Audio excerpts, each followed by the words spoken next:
Et salut, j'espère que tu vas bien. Moi c'est Christophe, artiste 3D. Dans cette nouvelle vidéo concernant la création de notre personnage de A à Z, on va un petit peu voir où j'en suis. Allez, c'est parti.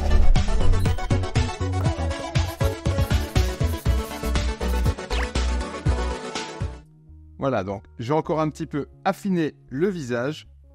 J'ai modifié un peu la coupe de cheveux. Alors j'ai appliqué des textures sur les vêtements, comme ceci. J'ai donc encore un petit peu affiné le personnage. J'ai revisité quelques formes, quelques silhouettes, notamment au niveau du short. Donc voilà, comme ceci. On va un petit peu voir ça plus en détail. Donc au niveau du buste, j'ai donc testé avec différentes textures, comme ceci. J'avais essayé, et puis finalement, j'ai pris ceci. Donc alors comment j'ai procédé pour créer ce genre de texture? C'est tout simple. J'ai donc créé un layer par-dessus ici. Voilà, je mets en mode solo. Je passe ici par la création de masques. Voilà, avec l'outil pinceau, comme tu vois. J'ai utilisé donc Face Group pour créer comme ceci des groupes très spécifiques à l'objet, afin de lui appliquer des textures. On va voir ça ici. Voilà, donc avec l'outil Stroke, je peux comme ceci peindre en utilisant l'option Tile. Voilà, comme ceci. Avec l'alpha, je viens choisir donc un alpha qui se répète, mais qui a donc des irrégularités. On voit ici les nouveaux alphas qui ont été proposés directement dans Nomad. Voilà, comme ceci. Et je viens comme ça peindre tout simplement la texture par-dessus. Alors là, ici, c'est trop petit. Donc voilà, comme ceci par exemple. Alors comme tu peux voir, évidemment, il y a de la déformation au niveau de la projection. Donc pour ça, c'est important de se mettre face à l'objet, de bien voir lorsque tu crées ton premier trait où se situe plus ou moins, voilà, le pinceau. Donc là, j'ai vu que c'était dans un creux. Et alors, tu peux venir comme ça essayer de reproduire. Et comme tu vois ici, il y a des textures qui se superposent. Donc là, il faut bien faire attention et éviter que ça se voie trop. Tout simplement.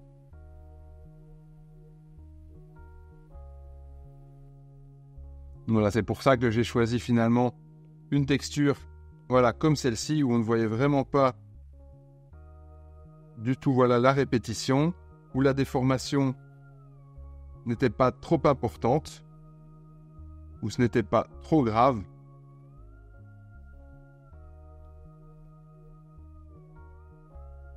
Comme tu peux voir ici. Voilà.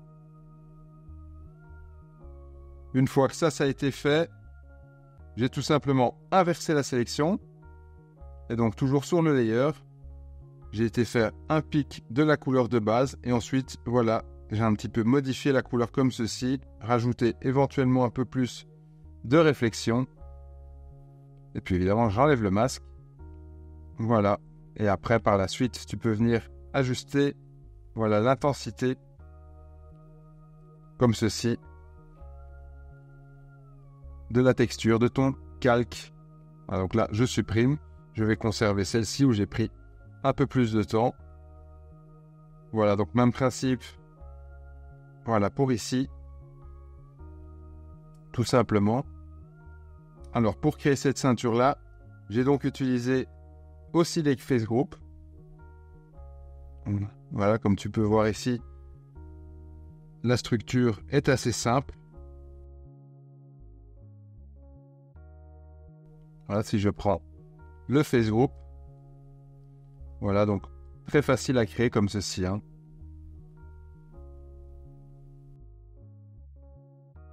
J'avais pris donc un tube. Voilà, et avec l'application d'une texture, et en augmentant tout simplement le nombre de résolutions,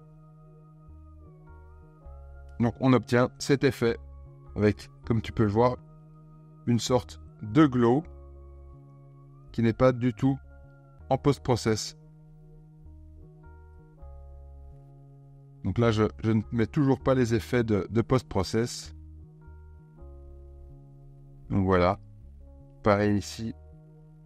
Toujours ayez une bonne structure au niveau des face groups. Maintenant que cet outil est disponible, profitez-en, ça vous aidera toujours lors de la création de vos formes.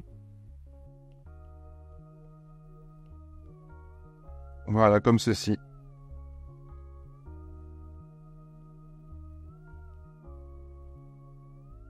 Ouais, ici, j'ai mis donc sur un calque tout simplement l'effet au niveau de la ceinture et quelques petites corrections encore. Donc, lorsque vous avez des corrections qui sont effectuées sur le calque qui n'auraient pas dû l'être, là aussi, j'ai mis quelques plis au niveau, voilà, sur un calque. Vous pouvez toujours venir avec l'outil, donc, si vous voulez les séparer, donc séparer les corrections, vous venez comme ça dupliquer un layer et vous venez avec l'outil Delete Layer, ici, voilà, supprimer tout simplement, voilà, la correction effectuée sur ce layer. Voilà, encore une fois, toujours outil. Alors on regarde là où ça se situe.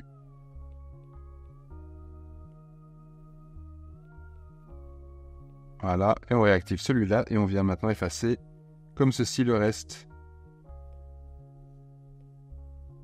Et donc vous avez maintenant vos deux modifications que vous aviez par erreur effectuées sur un layer, comme ceci, sur deux layers maintenant. Voilà, donc ça c'est encore un des avantages des calques. Alors maintenant pour créer ici la petite box ici, cette petite valisette, je vais me mettre en vue orthographique. Voilà, vous voyez qu'elle a déjà un multi-res, très basse résolution. Alors ce que je peux faire, je peux donc venir activer comme ceci la symétrie locale sur plusieurs axes, si on veut que ce soit comme ceci symétrique. Et ensuite je peux venir subdiviser en conservant une subdivision linéaire ici. Voilà, vous allez voir comme ceci, ça fait très effet low poly. Et le but c'est évidemment de garder comme ceci ces effets de bevel, voir un petit peu où se situent, voilà, les faces. Regardez un petit peu ce dont vous avez besoin, éventuellement venir, voilà, rajouter, voilà, une face ici. Et vous pouvez comme ceci venir peindre, donc voilà, à nouveau une nouvelle face group sur l'effet de bevel que vous voudriez obtenir. Alors pourquoi faire ça? C'est évidemment tout simplement pour pouvoir forcer certains pinceaux à ne travailler que sur ces face group là. Voilà, donc de manière très spécifique. Alors on va venir, donc si on prend, on vient resélectionner spécifiquement cette couleur là. Voilà. Comme ça on continue dans le même face group.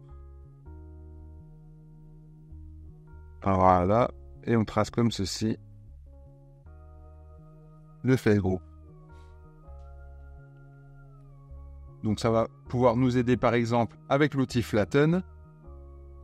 Voilà. Si je viens maintenant le configurer d'une certaine façon, notamment avec le Lock Intensity activé et un fall off comme ça très plat.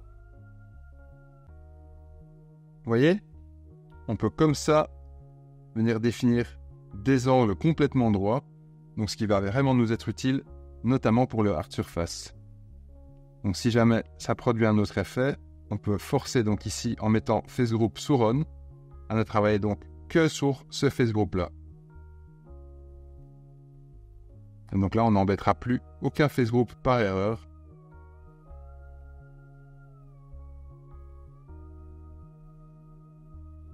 Et on peut comme ça venir donc tracer des chanfreins de manière très géométrique. Voilà, et vous voyez alors que dans certains cas, ça a ses limites, puisqu'on garde donc uniquement ces face group là. Donc regardez bien, testez. Mais encore une fois, ça montre l'utilité du face group et la façon dont on peut vraiment l'employer. Donc là, je vais voir un petit peu ce que je recherche. Hop. Et voir au niveau de la configuration du pinceau, voir si je fais une constante 3D.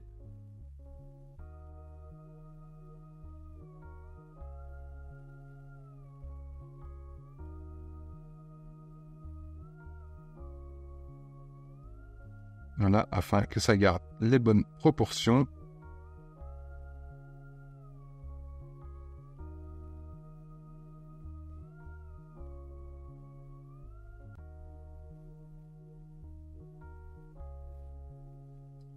Comme ceci. Voilà. Et donc on a une belle boîte bien carrée. C'est la technique que j'ai utilisée pour faire ce genre d'objet ici par exemple. Ensuite j'ai procédé à un split pour séparer cette pièce en deux, mais c'est tout.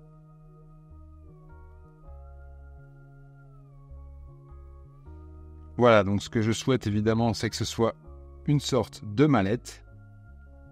Donc je vais voir un petit peu comment faire.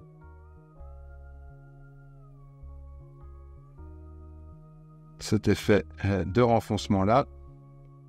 Je conseille toujours d'utiliser un masque si c'est possible. Éventuellement rajouter de la subdivision si nécessaire. Non, je vais l'appliquer uniquement sur ces faces là et celle-ci.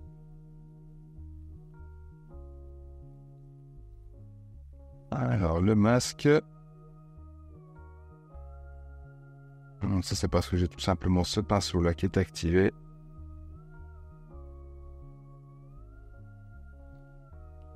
Alors évidemment, voilà, donc si vous avez ce genre de souci au niveau du pinceau, vous pouvez toujours remettre les paramètres de base.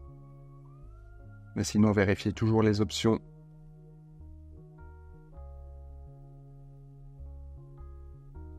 Que vous auriez activées donc.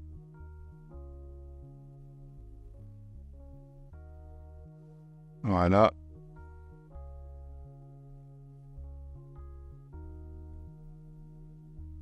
Comme ceci par exemple.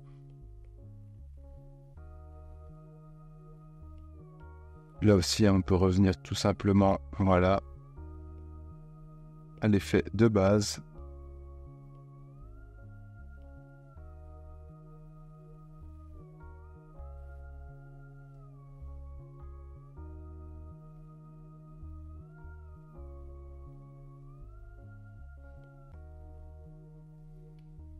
Mais donc, c'est pas ça que je recherche.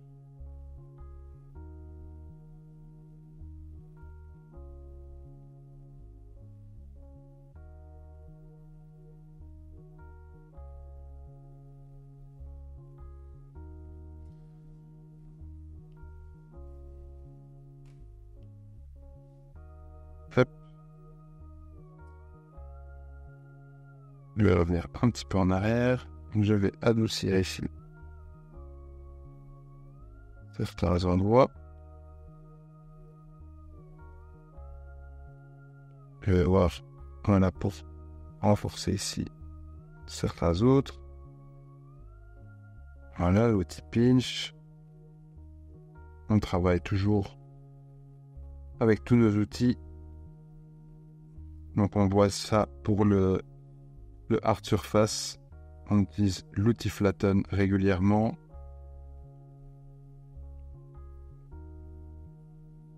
L'outil smooth. Voilà, l'important c'est d'avoir donc des formes bien visibles, une géométrie qui est très lisible de loin. Voilà. Et après, si par exemple je vais venir faire ici, comme j'ai fait donc la poche à ce niveau-là, je peux utiliser... Il y a plusieurs méthodes, donc je peux tout simplement passer par un masque, éventuellement. Je pourrais donc aussi créer simplement un tube. Je peux essayer de le faire d'ailleurs. On va tenter le coup. Hop. Donc je vais faire un path. Je le laisse en ouvert.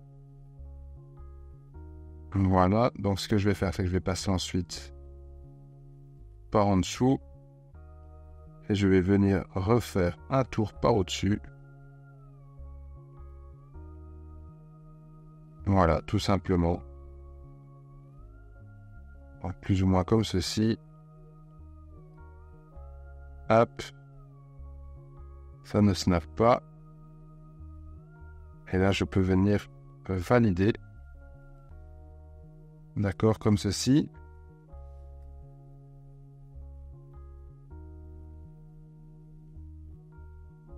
Alors, je vais venir le remettre en place. On essaye, hein. Donc là, je ne suis pas certain vers où je vais. C'est simplement un test. Je conseille évidemment de toujours tester plusieurs solutions. Ça ralentit évidemment le processus de création, mais ça peut vous donner plein d'autres idées lorsque vous créerez d'autres projets, que ce soit des personnages ou comme ici, des simples objets pour vos personnages, des vêtements ou même des éléments de décor tout simplement. Vous voyez comme ceci, l'outil Tube est tellement performant, on peut tellement s'amuser avec. Hop, regardez si maintenant j'active donc le profil. Donc là, il est carré. Je vais activer le twist pour bien le mettre comme ceci. Et je vais venir revisiter donc. Voilà. Je regarde quelle partie s'étend le mieux.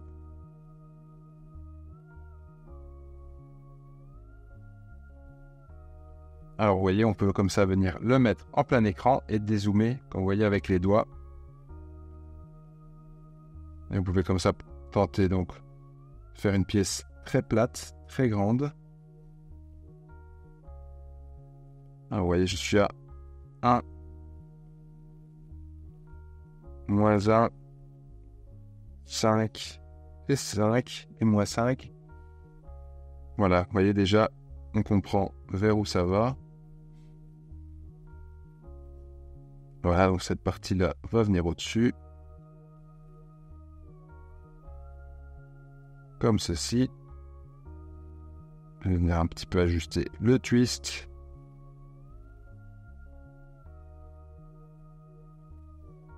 Et aussi l'épaisseur. On va venir un petit peu diminuer l'épaisseur. Voilà. Puisqu'on peut toujours l'augmenter comme ceci. Mais je préfère garder. Donc là, l'épaisseur, je la contrôle. Donc je vais garder plus ou moins une épaisseur comme ceci. Une fois que j'ai une bonne épaisseur, alors il faudra venir ici étendre. Donc tout simplement le profil. On va en mettre 3 là. On va en mettre 3 là aussi. Etc.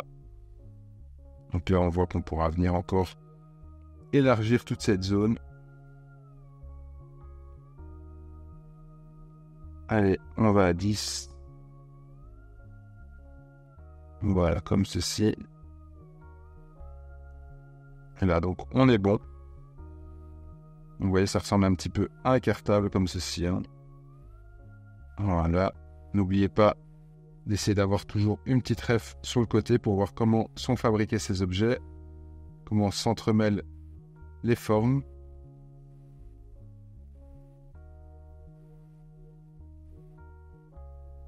Et ensuite, on affiche le maillage et on regarde un petit peu où ça nous manque de la résolution. Je vois ici. Et alors, on peut diminuer tout simplement cette résolution-là. Voilà. La résolution ne doit pas nécessairement être liée. Et après, en mode solo. C'est toujours plus compliqué, évidemment, lorsque l'objet est déjà dans une certaine position. Vous voyez, avec déjà un certain angle.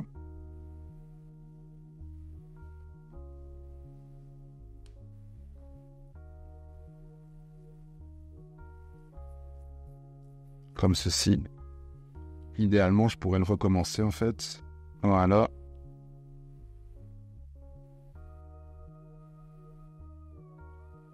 Donc je me mets en slab d'une vue. Et voilà. Et je sais maintenant ce dont j'ai besoin.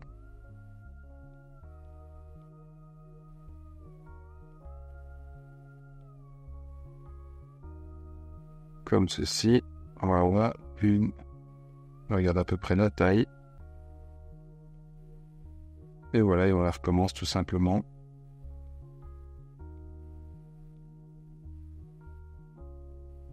Voilà.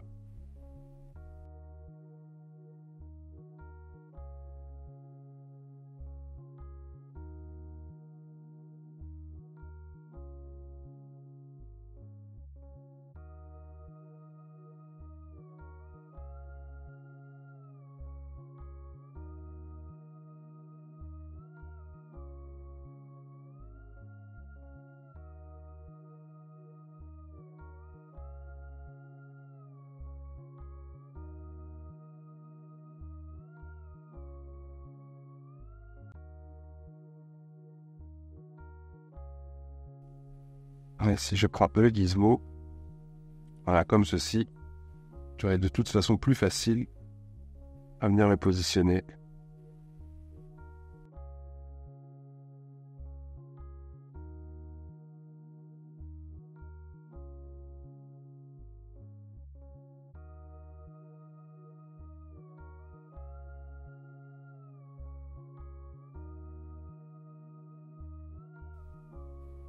Hop, on peut venir jouer comme ceci, de toute façon.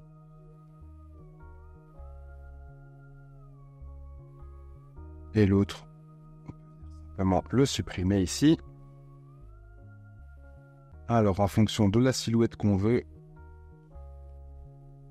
on peut activer le rayon au niveau de chaque point. Et là, vous voyez, on peut avoir comme ça, voilà, une sorte de, vraiment de silhouette de cartable.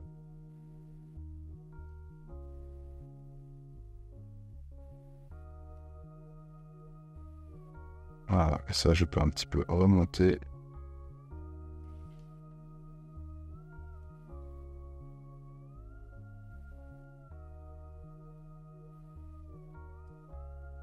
Par exemple,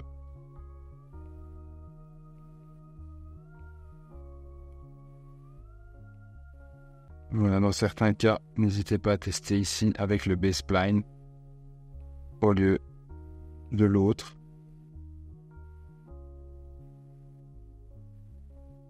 Et n'oubliez pas non plus que vous allez de toute façon rajouter vraisemblablement un multi-res par-dessus votre objet, donc n'exagérez pas non plus avec les faces comme ceci.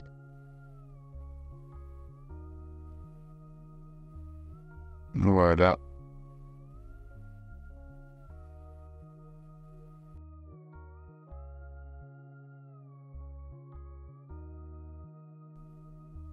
On regarde, on valide d'un coup. On regarde ce que ça donne.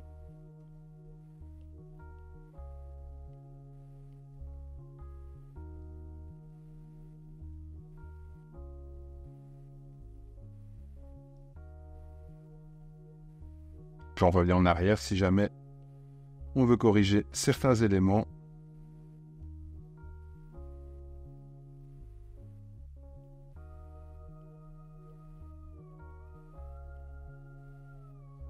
Là, on voit évidemment que le numéro est assez important. Bon bah, c'était pas une bonne idée non plus. Alors, on revient en arrière. On met 0,1.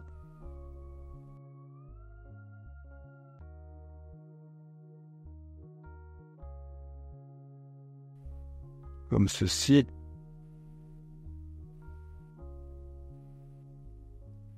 Donc ce que je peux faire pour ce que je voudrais, c'est évidemment, je valide ici. Je regarde au niveau des face group. Voilà, je vois évidemment que ça a sélectionné. Voilà, comme ceci. J'inverse la sélection. Je peux flouter ma sélection. Et voilà, je peux tout simplement venir comme ça effectuer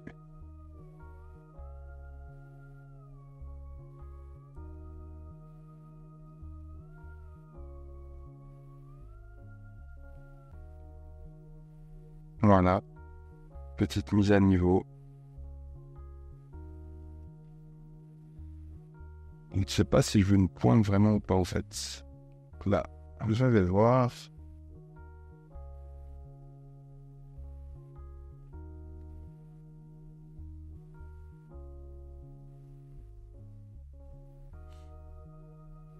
Là, c'est un petit peu à vous de voir en fonction de l'objet que vous avez choisi de designer.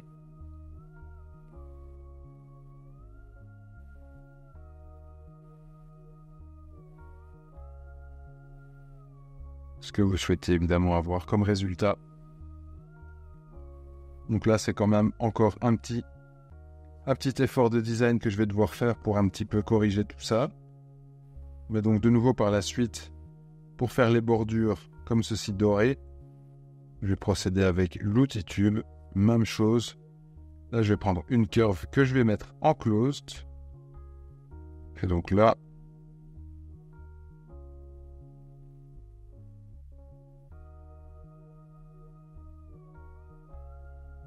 évidemment, tout ça est ici, mais je vais la snapper, voilà, comme ceci. Hop, je retrace, voilà. Et donc je viens comme ça créer plusieurs petits points. Alors je vais, comme on l'a fait précédemment, sélectionner mes objets, mettre en mode solo et venir comme ça éditer un petit peu.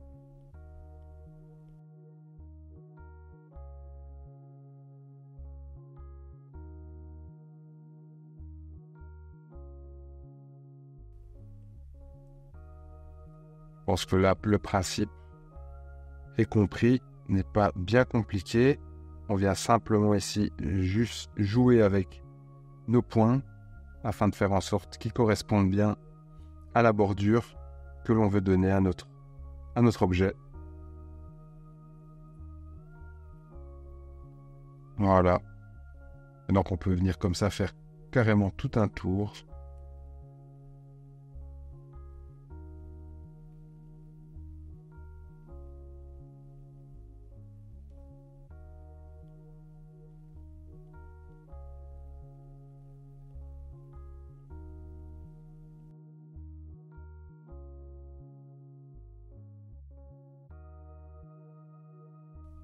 Comme ceci. Et on va rajouter des points si on voit évidemment que le bord n'apparaît pas sur notre objet. Hop. On rajoute en gros de la résolution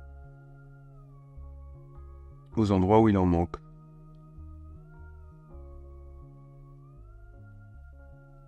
Faites bien attention d'être bien sur l'objet aussi et du bon côté.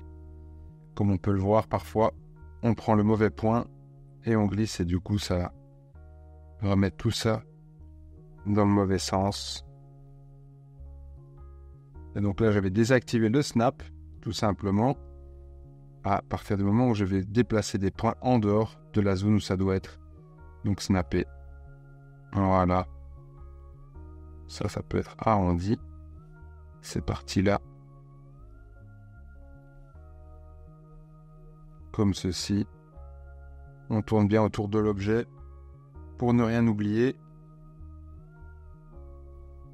Après, on modifie donc le profil pour l'avoir en carré en fonction donc du résultat que vous souhaitez. Je viens faire un petit pic de la texture et je l'applique donc à mon objet que je peux donc venir valider. Voilà. Donc là, évidemment, je vais devoir fignoler tout ça, faire la fermeture, éventuellement faire des plis si jamais c'est nécessaire. Donc comme d'habitude, même principe, on peut utiliser le brush en sub. Voilà, et on mixe.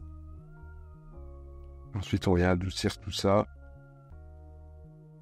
pour donner un petit peu de volume et d'irrégularité. Mais ça, je vais donc venir polir ça par la suite. Là, je montre un petit peu où j'en suis et comment je procède pour créer certains objets. Et voilà, cette vidéo est à présent terminée. J'espère qu'elle te sera utile. Moi, je te montre simplement comment le projet évolue. C'est un gros projet, donc il y a encore pas mal de boulot. Moi, je te souhaite bonne sculpture, bonne création et je te dis à la prochaine. Ciao!